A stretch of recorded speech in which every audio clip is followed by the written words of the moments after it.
Cluster discussion will be about other long-term investments. Under this topic, we'll discuss two items. Number one is cash surrender value or CSV, and number two is sinking fund. Let's start with cash surrender value. Let's have an illustration. For example, we are ABC company and gusto nating i-insure yung life of our Chief Executive Officer or CEO. So, ang ginawa natin, nag-avail tayo ng life insurance policy from Philam Life. Okay, sir, paano ba nag-work yung life insurance policy? In case of accident or death of our CEO, si Philam Life, magbabayad siya ng life insurance proceeds. Okay? Sir, ano ba yung purpose of life insurance proceeds? Ang purpose niyang class is to compensate the losses of ABC. Obviously, as CEO, malaki yung role niya for the company. So, pag na-accident siya or mamatay siya, malaking losses yan for ABC. To compensate those losses, Philam Life will pay life insurance proceeds. Okay? In return, ABC needs to pay insurance premiums to Philam Life. Yung premiums sa iyong class, pwede monthly, quarterly, semi-annual, or annual. So for our illustration, let's say the insurance premiums amount to 50,000 per year for 5 years. Ayan. Now, the accounting will depend kung sino yung beneficiary. So, ano ba ibig sabihin ng beneficiary? Siya yung nag-benefit. Alright? Ibig sabihin, siya yung makaka-receive ng life insurance proceeds in case of accident or death of the CEO. Alright? Dalawang scenarios lang yung class. Number one is, the beneficiary can be the CEO. Siyempre, pag namatay si CEO, makaka-receive ng life insurance proceeds is the immediate family. Right? Scenario number two, ang beneficiary is ABC, yung company mismo. So, tignan natin class. What if si CEO yung beneficiary? Pag ganyan, straightforward lang yung accounting. Walang any issue. Journal entry in the books of ABC, debit insurance expense, credit cash, 50,000. Okay? So, kung how much yung premium sa binabayad natin every year, debit insurance expense, credit cash, yun lang yung journal entry natin. Walang any complications. So, again, kapag si CEO yung beneficiary, very straightforward lang yan. Alright? Nagkakaroon ng issue kapag yung company mismo yung beneficiary. Now, illustration, si ABC. Sir, bakit? Bakit nagkakaroon ng complication? So, papakita ko sa inyo, class. Let's imagine ito yung years 1 to 5. So, again, magbabayad tayo ng premiums for 5 years. From year 1 to year 5, journal entry natin in the books of ABC, debit insurance expense, credit cash, 50,000. Okay? So, kung how much yung premiums na ibabayad natin. Year 1, 2, 3, 4, 5, meron tayong entry, debit insurance expense, credit cash, 50,000. Okay? Every year yan. Now, dito nagkakaroon ng issue, class. Starting year 3 in the Philippines, okay, meron tayong concept of cash surrender value or CSV. In the Philippines, after 3 full payments for 3 years, mag-a-accrue yung CSV. Okay, sir, ano ba ibig sabihin ng CSV? CSV, class, this is the amount the insurance company pays upon pre-termination. Okay? The insurance, or this is the amount the insurance company pays upon pre-termination. Yung keyword dito, class, is pre-termination. So, ganito yan. For example, si ABC, okay, or for example, si CEO, nag-resign siya before matapos yung 5 years. So, hindi na itutuloy yung pagbabayad sa insurance company. Okay? Pre-terminate na, ika-cancel na yung insurance. Or for example naman, si CEO lumipat ng insurance company from Philam Life, lumipat sa Sun Life or sa Pru Life, ganyan. So, hindi niya na itutuloy yung pagbabayad ng insurance policy. So, pre-terminate na or ika-cancel na. So, pag gano'n nangyari, makaka-receive siya ng amount from Philam Life. Ang tawag natin ng class is CSV or cash surrender value. Pwede mo siyang isipin na ito yung refund ng lahat ng mga binayad mo na premiums. Okay? Pero obviously, para kumita yung insurance company, yung refund na yan should be less than 100% of the premiums na binayad natin. Okay? Now, if the problem is silent, ang assume mo is year 3. Okay? Kasi syempre may ibang insurance companies, even before year 3, meron ng CSV. Pero for board exam purposes, year 3 yung assumption natin. Okay? Now, CSV, this is the amount the insurance company pays upon pre-termination. So, ibig sabihin, class, sa point of view ni ABC, it is a contractual right to receive cash from the insurance company, from Philam Life. So, class, di ba yung contractual right to receive cash, di ba yung definition of financial asset? Okay, so that's why si CSV qualifies as a financial asset. And financial asset, dyan natin diniscuss yung mga investments. Kaya yung cash surrender value is part of long-term investments. Gets? Okay. Sige. Now, last one class, para maalala nyo pala, yung cash surrender value, yung letter S yan is surrender. So, pag sinurrender natin yung insurance policy before maturity, yung CSVE, yung marireceive natin from the insurance company. Gets? Okay. Para ma-appreciate natin yung class, let's go to our illustrative examples. Illustrative example number 1. Requirement is prepare journal entries from January 1, 2025 to 2029. Let's read the given. Pinnacle Company insured the life of its president for 2 million. Ano tawag na sa 2 million yan? It's the life insurance proceeds. If ever mamatay si president, yun yung marireceive, 2 million pesos. The entity being the beneficiary of an ordinary life policy. So, sino yung beneficiary dito? Yung company. So, dito siya. Okay? So, may concept ng CSV dyan. The annual premium, insurance premium, is 60,000 pesos. The policy was dated January 1, 2025 and carried the following cash surrender value. So, mapapansin nyo class, meron tayong 5 years dyan, 2025 to 2029. And then, dun sa next column, merong cash surrender value.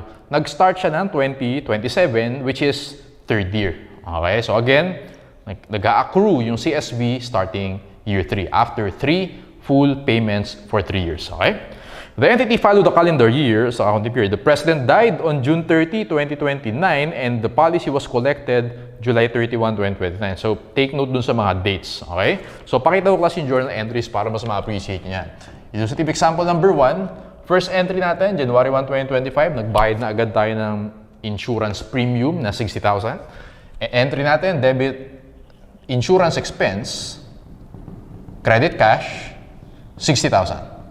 Alright, so walang problema. January 1, 2026, actually same yung entry natin. Debit insurance expense, credit cash, 60,000. Kasi wala pang CSV yun eh. Year 3 pa yung CSV. January 1, 2027, debit insurance expense, credit cash, 60,000. Okay, straightforward lang, walang problema. Kaya lang, noong December 31, 2027, nagkaroon na ng CSV. Okay, lagay tayo ng T account. CSV. Amounting to 60,000. Alright? So, since investment yan, debit yan. Yung normal balance yan. Tama? Journal entry natin class, debit CSV, ipepresent natin siya as long-term investment, as non-current asset, 60,000. And then, ito take note. Instead na income yung i-credit natin, okay? Instead na income, ang i-credit mo dyan is insurance expense. Okay? How much? 60,000 divided by 3. Bakit 3? Kasi yun yung mag-a-accrue yung CSV after 3 years. 60,000 divided by 3, 20,000. And then the balance, i-charge mo yan sa retained earnings. 60 minus 20, 40,000. Sir, paano namin maalala yung entry na yan? So, tandaan mo class, yung CSV is a form of investment. Tama, kaya debit yan. How much? 60,000. Kung magkano siya? Debit CSV, 60,000. Walang problema. Instead na income, yung i-credit mo. Kasi usually, di ba ganun? Kapag investment, may income yun. Instead na income, bawasan mo na lang yung expense. Okay? Kasi nag-record ka ng expense ng previous years na dapat hindi naman. Kasi nga may income ka naman talaga. Alright? So, ang gagawin mo dyan, 60,000, di-divide mo sa 3 kasi 3 years. Yung current year na 20,000, ito yung year 2027. Okay? 20,000 yan. Kumbaga, babawasan mo ng 20,000 yung dinebit mo ng January 1. Alright? Yung 2 years, 2025 and 2026, lagi ko dito years 1 and 2, lagi ko lang dito year 3. Ito naman, years 1 and 2, instead na insurance expense yung i-credit mo, obviously, previous years na yan, diretso mo na sa retained earnings. Okay, so just be familiar with the entry, debit tayo ng investment, which is a CSV, i-reverse natin yung insurance expense na ni-record natin previously kasi may income naman talaga tayo. So, yung 20,000, yun yung current year, bawasan mo yan ng 20,000, and then yung years 1 and 2, bawasan mo yan ng tig 20,000 to 40,000. Okay? Sige, so let's move on to January 1, 2028. Bayad ulit tayo ng insurance premium. Debit insurance expense, credit cash, that is 60,000. Every year, 60,000. Now, kung mapapansin nyo class, yung CSV natin nag-increase. 2028, naging 84,000 na yan. So, 84,000. Solve for X, tumaas yung CSV natin ng 24,000. Entry natin, December 31, 2028. Debit CSV, because investment yan, tumaas. Debit tayo, 24,000. Instead na income, credit insurance expense. Okay? Credit insurance expense, 24,000. So, yun yung entry natin, December 31. Let's go to January 1, 2029. Bayad ulit tayo. Debit insurance expense, credit cash, 60,000. Alright? Now, so ang mangyayari dyan, 2029. Kaya lang class, tignan mo nakalagay sa last paragraph, the entity followed the calendar year as the accounting period. The president died on June 30, 2029, middle of the year, namatay yung president. So, dyan natin marireceive yung 2 million na insurance proceeds from first sentence. Tama?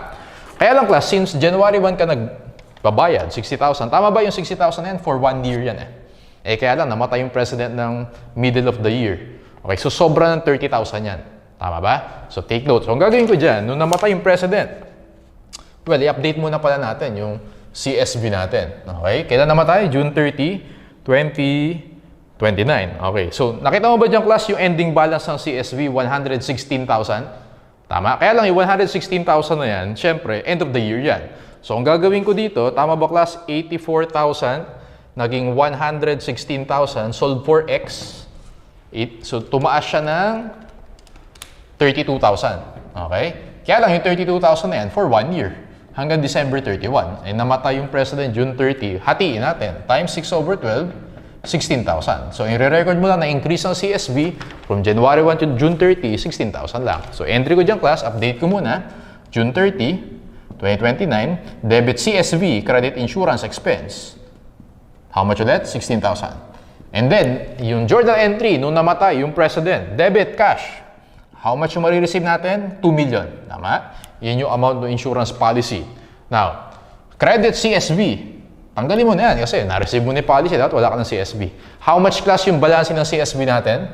So, hindi 116. So, 84,000 plus 16,000. Tama? Kasi yung 116, December 31 yan June 30 yung kailangan natin. So, 84 plus 16, that is 100,000. Okay? Credit CSV, 100,000. And then class, ingat ka dito. Kasi noong January 1, nagbayad ka ng 60,000. Pero that's for the whole year. Kalahati lang yung naggamit kasi namatay in the middle of the year. Bawasan mo ng 30,000 yan. Tama? Credit insurance expense. Kasi overstated yung insurance expense natin. Lagay mo dyan 30,000. So, yung balancing figure mo, 2 million. Minus 100,000, minus 30,000, that is 1,870,000. Credit gain on settlement. Okay, gain on settlement, 1,870,000. 1,870,000. Okay, this is your journal entry nung namatay yung president. So, syempre, gain yan, P&L papasok yan, hindi income statement. Okay, so key points to remember. Years 1 to 3, straightforward lang. Debit insurance expense, credit cash, kung how much yung premiums ang binayad natin. Starting year 3, mag-recognize tayo ng investment, which is CSV. Credit mo yung insurance expense, yun yung divided by 3. Okay, instead na income, expense yan. For the past 2 years naman, retained earnings diretso yan. Every year, bayad ka ng premium, insurance expense, cash. Monitor mo yung movement of the CSV. Pag nag-increase yan, obviously, debit CSV, credit insurance expense siya. Okay? And take note, class, na namatay in the middle of the year. So, yung CSV, ang kailangan mo makuha dyan is the balance as of June 30. Na-compute natin is 100,000. Kaya yung 84, naging 100, increase natin is 16. Debit CSV, credit insurance expense, 16. Nung namatay si President, naka-receive tayo ng insurance proceeds from the insurance company, 2 million. Tanggalin mo si CSV, yung 100,000 na balance. Bawasan mo yung insurance expense kasi overstated yan. Dapat 30,000 lang yung nagamit. Middle of the year. Balancing figure, gain on settlement, 1,870,000. Okay, these are your journal entries for illustrative example number 1. I-raise ko na class ha. Gawa tayo ng illustrative example number 2. Okay. Sige. Para mas ma-appreciate natin class, syempre dapat alam natin yung mga journal entries. Let's go to number 2. Prepare the journal entries for 2026, 27, and 2028. Mr. Accounting Company took out a 5 million insurance policy of the life of the President on January 1, 2025. The accounting period is the calendar year. The annual premium is 80,000. So, underline mo yung 80,000. Data regarding dividends and cash surrender value are, okay, so, may dividends. And then may cash surrender value. Prepare the journal entries. Kano gagawin ko dyan, class? Sa illustrative example number 2. Okay, January 1, 2025, bayad tayo ng premium, debit insurance expense, credit cash, how much? 80,000. Alright? January 1, 2026, January 1, 2027, tama ba class? Same lang yung entry natin. Kasi wala ka pang CSV niyan eh. So, bayad ka na ng premium. Debit insurance expense, credit cash, 80,000. Starting December 31, 2027, nakita mo ba merong cash surrender value na 42,000? So, T-account tayo. CSV na 42,000. Paano nga ba class ulit yung entry natin? Debit CSV, 42,000. Credit insurance expense, i-divide natin yan by 3. Okay? 42,000 divided by 3, that is 14,000. And then yung balance, i-charge mo sa retained earnings kasi yun yung para dun sa 2025 and 2026. Previous years na yan, hindi mo na pwedeng i-charge sa expense yan. Retained earnings yan. Okay? 42,000 minus 14,000, you have 28,000. Okay? So alam natin yan. Walang problema dyan. Now, merong dividends. Sir, ano mangyayari dyan sa dividends? Nakita mo ba class, merong 5,000 na dividends? Okay? Ganito yan. Whenever nagbabayad tayo ng premiums dun sa insurance company, kung makapansin yung mga financial advisor dyan, baka familiar kayo dito, di ba meron mga investment products yan, yung mga investment component. So, ibig sabihin, kumikita rin yung binabayad na premiums. So, okay, so actually, ang ginagawa ni Philam Life dyan, nag-i-invest yan sa mga different investments. Pwede mga debt securities, mga equity securities. Kaya nag-earn yung policy natin, yung mga premiums natin ng dividends or interest. Okay? So, entry natin dyan, class, para sa dividends. Debit cash, credit, instead na income, insurance expense. Okay? Credit, insurance, expense. How much? 5,000. Okay lang. Tandaan mo lang kapag may dividend revenue or interest revenue, debit, cash, credit, insurance, expense.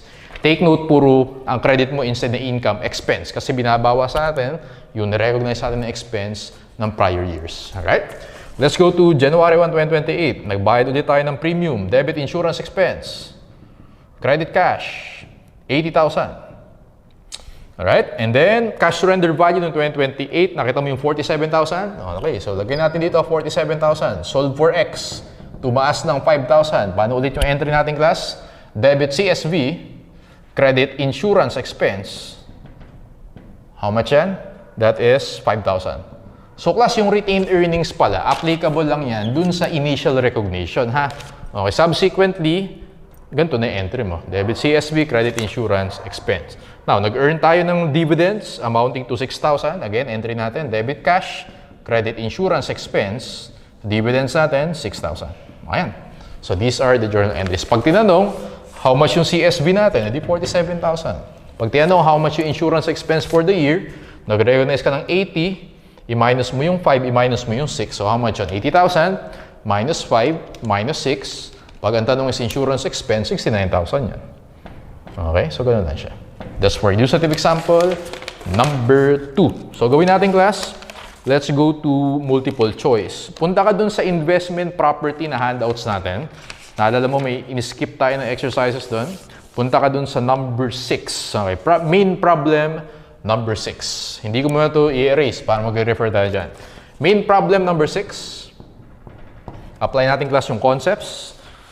Okay, what is the life insurance expense for the year 2021? So, 2021 yung tanong. On January 1, 2017, Hito Company purchased a 5 million life insurance policy on its president. The policy and its accounting year coincide. Additional data are available. The company is the beneficiary. So, binigay sa atin na information. CSV January 1, CSV December 31, annual advance premium. Pag sinabing advance, January 1 yung bayaran natin. 100,000. Dividend received, 15,000. The company is the beneficiary under the life insurance policy. The insured died on January 2, 2022. After the payment of annual premium of 100,000 on January 1, 2022. Take note, class, ha? Ang tanong sa atin, insurance expense in 2021. Namatay yung president 2022.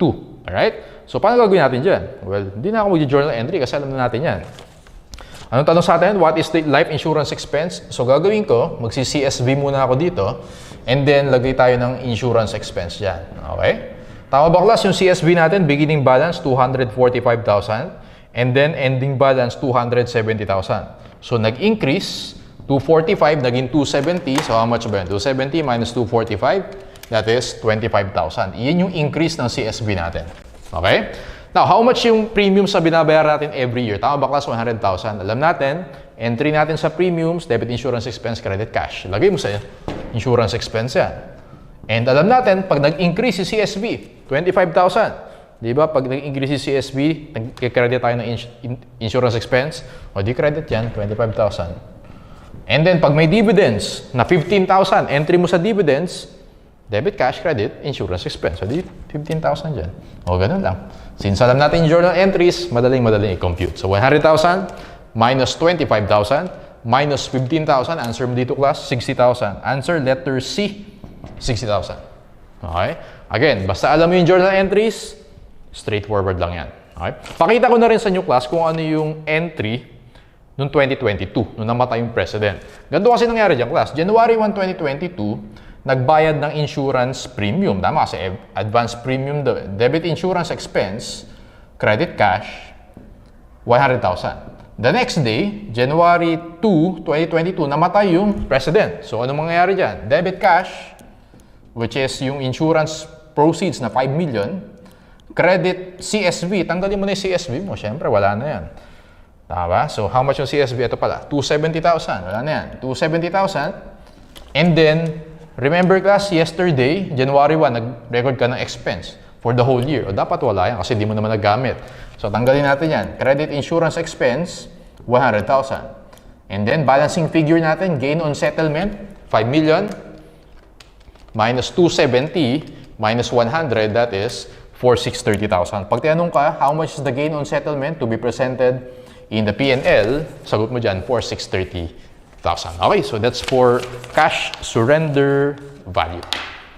Class, let's continue your discussion on long-term investments. Let's go to number 2, sinking fund. Familiar yung sinking fund because na-encounter natin yan under cash and cash equivalents. If you remember, ang sabi ko doon, sinking fund is excluded from cash and cash equivalents. Okay? So, sir, what is a sinking fund? A sinking fund is cash set aside for repayment of long-term liability. Okay? Ang pinaka-common class na long-term liability for sinking fund is bonds payable. Meron tayong separate discussion for bonds payable kapag nandun na tayo sa liabilities. Alright? So again, sinking fund is cash set aside for repayment of long-term liabilities such as bonds payable. Kaya ang tawag din natin dyan, bond sinking fund. Okay? Now, para saan ba sir yung sinking fund na yan? Para ma-ensure natin na talaga mababayaran yung bonds payable. Okay? Yun yung purpose yan. Now, FYI class, for presentation purposes, for example, ito yung balance sheet natin. Okay? Meron dyang sinking fund or let's call it bond sinking fund sa asset side, and then meron tayong bonds payable sa liability side. Yung bonds payable class, usually long-term yan.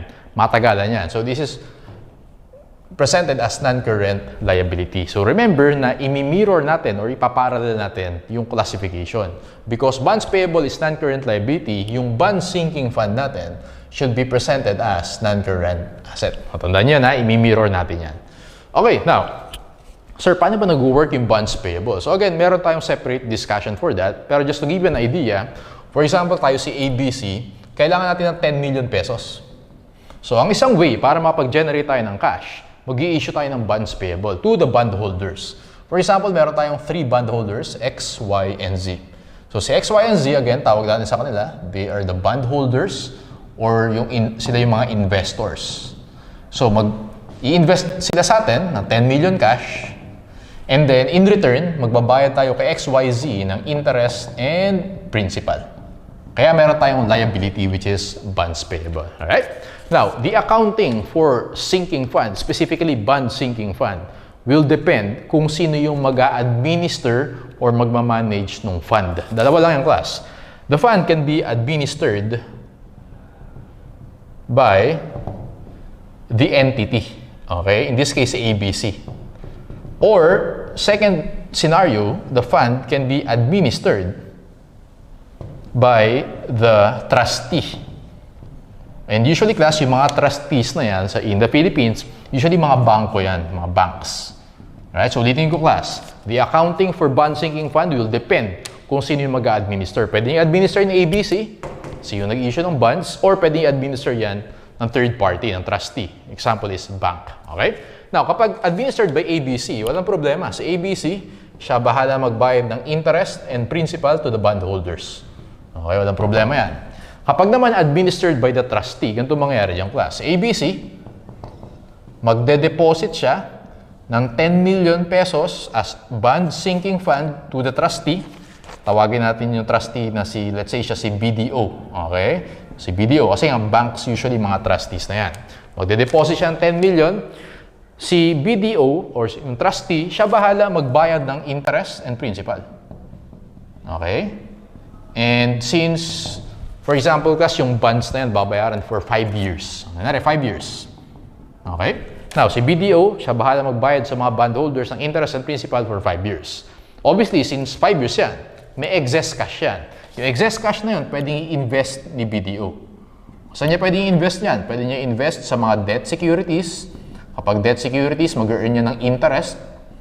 Or pwede niyang i-invest sa mga equity securities na mag-earn ng dividends. Okay?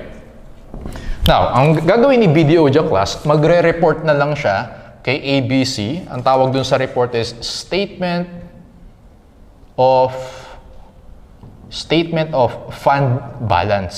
Okay? So, basically, ipapakita dun sa Statement of Fund Balance kung magkano na lang yung fund. Okay? Kung magkano yung nabayad ng interest, nabayad ng principal, magkano yung in-invest, magkano yung na-earn na interest and dividends, and so on and so forth. So, basically, kapag administered by the trustee, bahala na yung trustee, si BDO, mag-manage ng fund. Magre-report na lang siya, usually monthly yan, monthly report to ABC. Okay? Sige, so para mas ma-appreciate nyo yung class, apply natin yan. Let's go to our illustrative example number 3. Illustrative example number 3. Okay, so gawin natin, dito na lang class ako mag-journal entry. Okay? Para mas malapit. So, erase ko na to. Let's go to illustrative example number 3. Erase ko na rin to. Ayan, para mas malaki yung space natin. Sige. Okay, requirement is prepare the journal entries of the above transactions. First scenario natin, sinking fund administered by the entity. On January 1, 2025, in conjunction with the issuance of bonds payable, ABC establishes a 1 million sinking fund. Ang tawag natin dyan, bond sinking fund. Kasi sinet aside siya for the payment of bonds payable. ABC will administer the fund. Ito yun. Administered by the entity.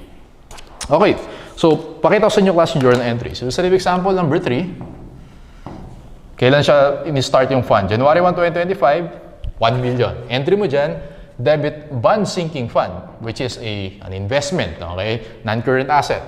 Credit cash, 1 million. Yun yung first entry natin. Okay? And then, gawa na rin tayo ng T account class. Lagyan natin dito, bond sinking fund. So, lagyan natin dyan, 1 million. Okay, next. On Feb 1, 2025, ABC acquires investment in equity securities, 300,000 using the sinking fund cash. So, ang gagawin natin dyan, entry, debit, investment in equity securities. Credit, bond sinking fund. Kasi yun daw yung ginamit. Tama? Bond sinking fund, how much? 300,000. Okay. On April 1, 2025, ABC acquires investment in bonds at face amount 500 using the sinking fund cash. Debit, investment in debt securities. Credit bond sinking fund, that is 500,000. I-post natin class, so nag-credit tayo ng bond sinking fund, 300. And then, nag-credit tayo ng bond sinking fund, 500. Alright? Let's go to the next transaction. Interest income earned on the investment in bonds for the year, 12,500. So, lagyan natin, December 31, 2025, debit bond sinking fund, credit interest income. Okay, that is 12,500. Post natin, 12,500. Next, the fair value of equity securities increased by 50,000. So, kung maalala mo class, ito yung fair value ng yung equity securities natin, 300. Nag-increase ng 50, so naging 350 siya. So, entry natin dyan class, debit investment in equity securities.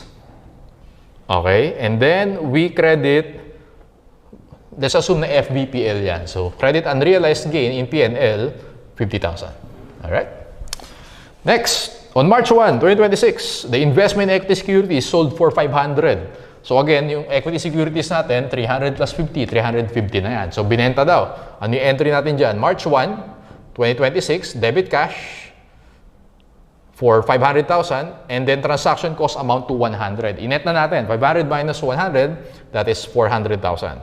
So debit bond sinking fund, 400,000, credit investment in equity securities, for 350,000. So, ibig sabihin class, meron tayong gain on sale 50,000. Post natin yan. So, nag-debit tayo ng bond sinking fund, 400,000. Okay, next. December 31, 2026. Interest income earned on the investment in bonds, 50,000. So, debit, bond sinking fund. Credit, interest income, 50,000. The investment in bonds matures on December 31, 2026. Nag-mature na. So, pwede natin kunin ulit. How much yung investment in bonds natin? In debt securities, 500,000. Debit, bond sinking fund. Okay. Credit, investment in debt securities, 500,000. So, i-post natin yan. Meron tayong 50,000. And then, meron tayong 500,000. Okay? So, lahat ng cash-related class sa bond sinking fund, yung fund yung gagastusin natin. Okay?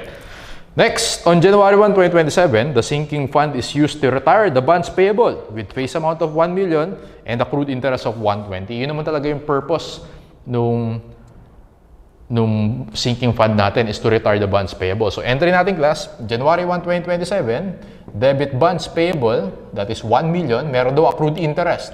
Debit interest payable for 120,000, credit bond sinking fund, 120,000. Okay, so i-post natin, meron tayong credit na 120,000. So, na-serve na natin yung purpose of the bond sinking fund. Nabayaran natin yung bonds payable. Let's compute the ending balance. 1 million plus 12,500 plus 400,000 plus 50,000 plus 500,000 minus 300 minus 500 minus 120. This is 42,500. Now, since gawa na natin yung purpose natin, which is to pay the bonds payable, pwede natin ibalik sa cash yung bond sinking fund. Okay? Last entry natin, debit cash, credit bond sinking fund, 42,500. So, after this entry, bond sinking fund natin, meron na siyang zero balance. Okay? So, these are all your journal entries. So, tandaan mo lang, so first one, nag-reclassify tayo. Okay? Nag-establish tayo ng fund, 1 million. So, lahat ng cash-related, bangga mo dyan is bond sinking fund. Okay? Bond sinking fund, and so on. So, pinost natin yan sa T account natin. Ending balance na 42,500 after paying the bonds payable, ibalik mo na ulit sa cash yan. Debit cash, credit, bond sinking fund, 42,500. Okay? These are your entries if the fund is administered by the entity. Paano naman dun sa scenario number 2? Administered by the trustee. Okay. Let's go to illustrative example number 4. So, class, erase ko na. So, make sure na-copy nyo yung entries natin. Actually, ganun lang din yan. Mas madali kasi kapag administered by the trustee. Okay, again, pag administered by the trustee, magre-report lang siya sa atin. Ang tawag doon is statement of fund balance. And from there, malalaman natin yung mga journal entries. Okay? So, let's read the given. On January 1, 2025, in conjunction with the issuance of bonds, XYZ establishes a 1 million sinking fund. A trustee will administer the fund. Okay, journal entry agad tayo. Do sa example number 4. January 1, 2025, debit bond sinking fund, credit cash, how much? 1 million. Paano ulit i-present yung bond sinking fund? I-present mo yan as non-current asset because yung bonds payable is a non-current liability. Specifically, other long-term investments yung bond sinking fund natin. Okay, on December 31, 2025, XYZ receives a statement of fund balance from the trustee. The balance of the fund naging 1,062,500. So, pwede tayong mag-T account dyan.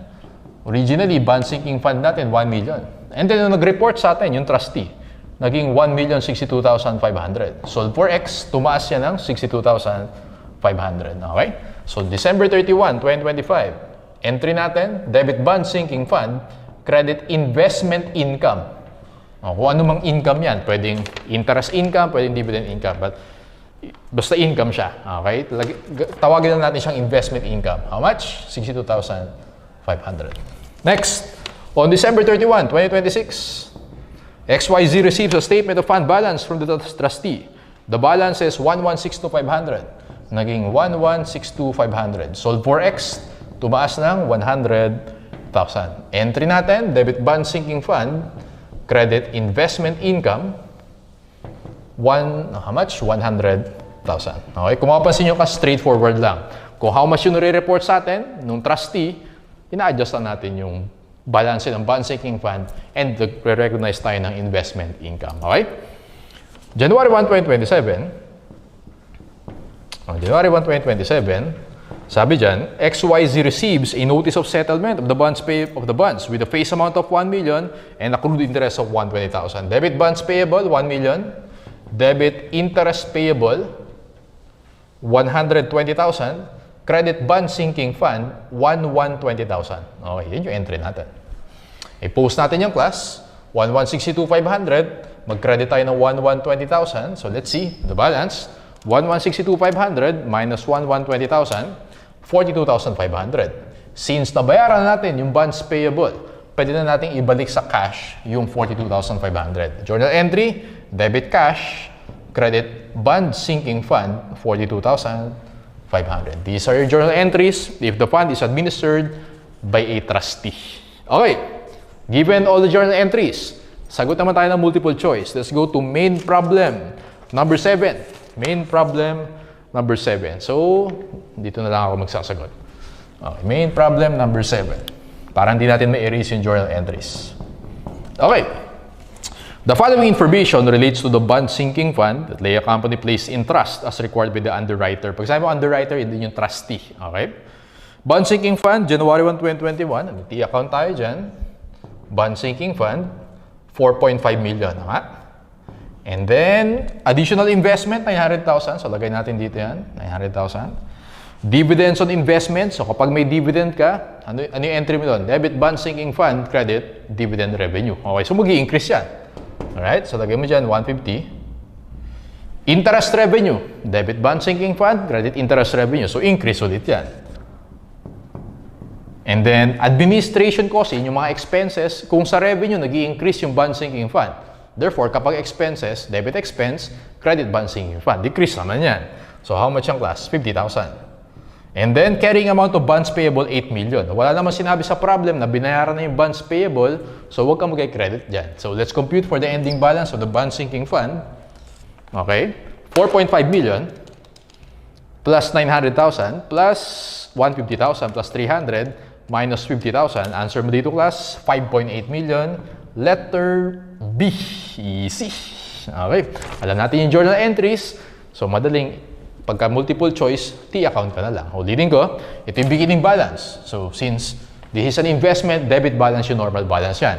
Nag-invest tayo, entry mo dun sa 900,000, debit bond sinking fund, credit cash. Kaya ka nag-debit. Okay? Ito yung revenue, dividend revenue, interest revenue, ito naman yung expense. Ending balance mo, 5.8 million, letter B or boy. Last item, number 8. Okay, on January 2021, Justine Company established a sinking fund in connection with its issue of bonds during 2023. A bank was appointed as independent trustee of the fund. On December 31, the trustee held 364,000 cash in sinking fund, represents 300,000 annual deposits, and 64,000 of interest earned on those deposits. Ano yung entry natin doon sa 300,000? Debit bond sinking fund, credit cash. Ano yung entry mo dun sa na-earn natin? Debit bond sinking fund, credit, investment income. So therefore, yung balance ng bond sinking fund natin is 364,000. Okay. How should the sinking fund be reported in the company statement of financial position? Ano sabi ko, class? Since yung bonds payable is non-current liability, the bond sinking fund is a non-current asset. Punta ka dun sa DOG, 364,000 should appear as non-current asset. Okay, DOG yung sagot natin for number 8. Pero what if yung bonds magmamature na siya next year? Okay? Pag magmamature na yung bonds next year, current liability na yan. I-mirror natin, kapag magmamature na next year, magiging current asset na yung bond sinking fund natin. Okay? So, ayan siya. Pero for number 8, since magmamature siya 2 years from now, sa 2023, okay, non-current asset yan. And if silent, non-current asset. Okay? Sige. So, that ends our discussion on long-term investments.